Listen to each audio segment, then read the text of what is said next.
Bible study, and we're diving into a whole new book of the Bible. We're going to be reading the book of Luke. That's right, my friends. We are jumping into the New Testament. I know for the past year, more than a year, I have been in the Old Testament, and I just wrapped up 2 Samuel, and I've really been in prayer over where to go next. There's only 6 weeks left until the week of Christmas, and when we celebrate Jesus' birth. And now let me be very clear. I know that Jesus was not literally born on December 25th. However, collectively, we have chosen that date to celebrate him. And I think that's the most important part, is that we choose a date to honor, celebrate, and remember that God sent his one and only Son to earth. And so that's the day we're choosing to celebrate. And so we have 6 weeks until the week of Christmas. And so I was really praying about it. And God, where do I need to go with this? What do I need to do? Do I want to do Luke or whatnot? And God revealed this to me. He said, go and look and see how many chapters there are in Luke. And I went and looked, and there's 24 chapters. And typically I go live 4 days a week and discuss a chapter out of the Bible. And 6 times 4 is 24. So God said, you've got 6 weeks. Dive into the book of Luke to prepare everyone's hearts to celebrate Jesus. We know during this time, during this season of the holidays, people become exhausted and overwhelmed, and we lose our joy. In fact, there's a lot of depression that takes place during this time. There's a lot of sorrow and grief, and with loss of loved ones, with estrangement from loved ones, all kinds of reasons why people are really down during this time. And Jesus is saying, no. If you're going to celebrate me, if you're going to celebrate my birth, I want you to remember the joy that I bring to you. Restore the joy of my salvation, as David says. So we want to get back into that focus, where we spend this next 6 weeks not stressing and worrying about the gifts and the parties and the this and the that. And there's nothing wrong with the gifts and the parties. I love all those things, and you should enjoy all those things. But instead of focusing on that, we want to block out the noise of the stress and the worry, and we want to focus on the joy of Jesus. If you're able to join us for Bible study lives, please do that. There's so much more you get out of it. It's so much more interactive, and I can share so much more detail during that. But if not, no worries. I will be posting videos to kind of recap each chapter. For this video, though, I want to give an introduction to kind of the purpose of Luke and who was Luke as an author. So the book of Luke can be broken down into 3 parts. It's the birth and preparation of Jesus, it's the ministry of Jesus, and then the death, burial, and resurrection of Jesus. In the first few chapters, we see that Luke addresses this to Theophilus.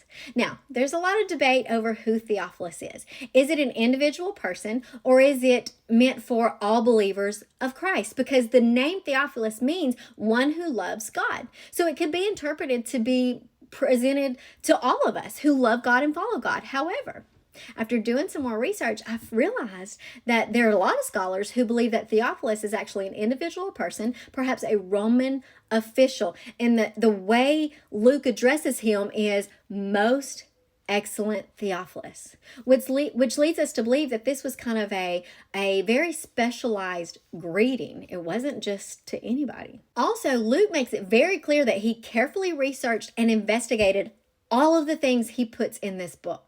So if this is the case, and this was presented to a Roman official, it's possible that this was something like a defense brief that would be used before trial. Kind of like your lawyer gathers all the evidence and all the facts before you go to trial, and then they have all of this evidence and these facts to present at trial in their defense.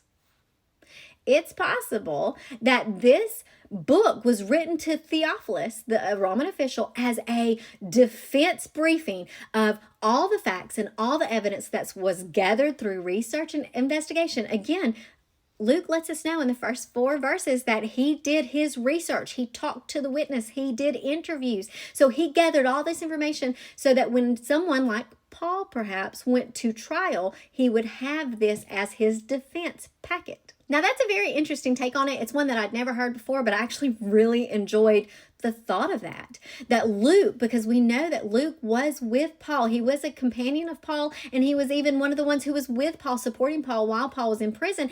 It just, I don't know, it makes this book even more special to think that Luke did all this research and all this investigation, and he wanted the facts of Jesus's birth, ministry, and resurrection so that he could present them as a defense. I love that. I think that is so great. And I think that's even more reason why we should study the book of Luke, so that we can defend We can defend our salvation and defend our trust and belief in Jesus. I like that so much, friends. Make a note of that. Okay, so moving on, who was Luke? Whether you believe it was written to Theophilus or it was written to all Christians, it doesn't really change the fact that this book is special.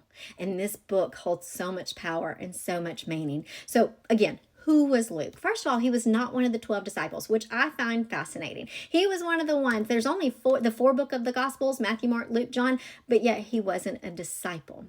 He was actually a Gentile, a Greek. Now, a Gentile means that he was not of the Jewish culture, which again, to me, holds so much more meaning because he wasn't raised in the Jewish culture believing and knowing that there was a Messiah. They were raised to look for a Messiah. He wasn't looking for this Messiah.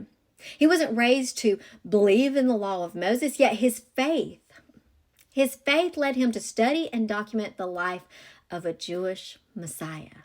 And as a Gentile, he's like me.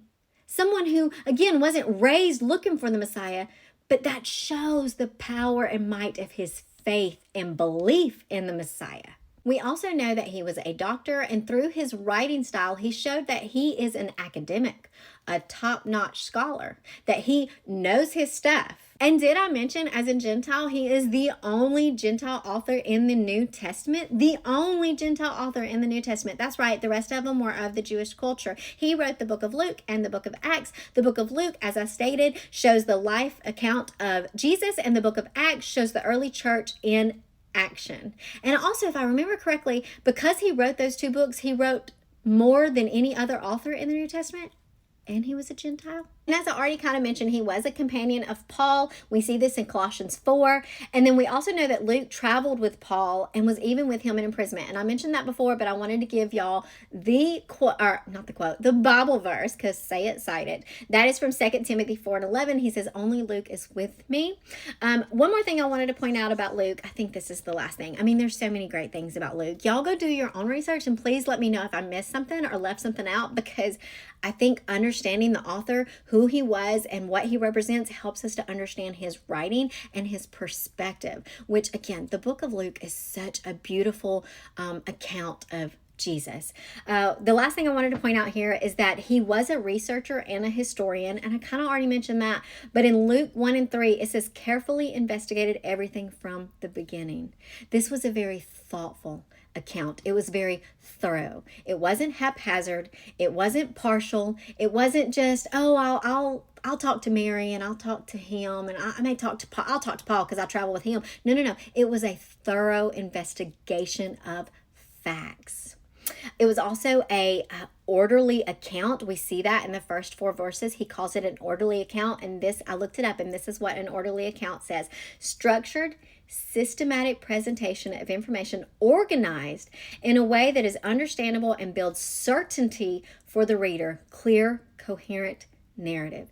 As we read the book of Luke, we have this clear understanding of everything that happened leading up to prepare for the birth of Jesus, his entire ministry, and then of course his death, burial, resurrection. We have this clear, coherent view of facts.